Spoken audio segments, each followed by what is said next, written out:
ചോദ്യം വായിക്കുക.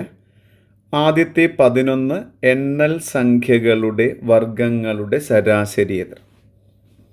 ഇവിടെ നമ്മൾ പഠിക്കേണ്ടതായ 2 ഇക്വേഷൻസ് ഉണ്ട്. അതിൽ ആദ്യത്തെ എന്താണ്?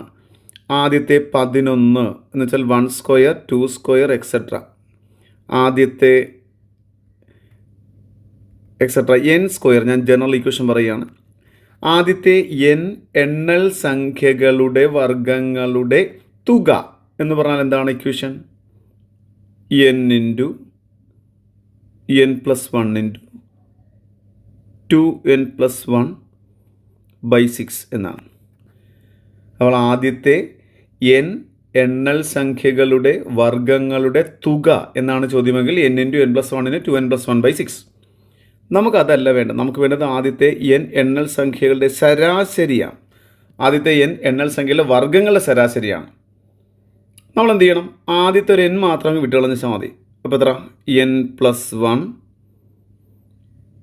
2n plus 1 by 6.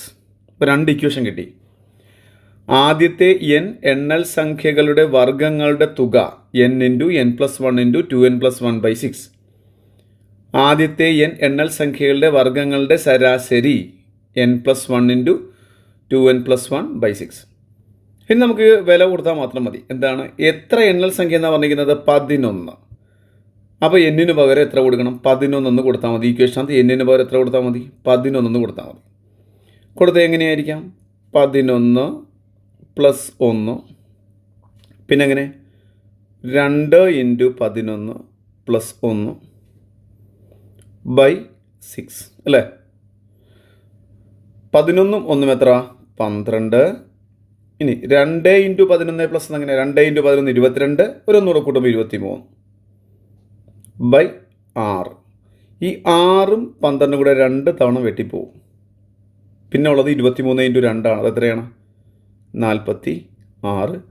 നമ്മുടെ എ ആണ് നമ്മുടെ ആൻസർ. ഓപ്ഷൻ എ ആണ് നമ്മുടെ ആൻസർ.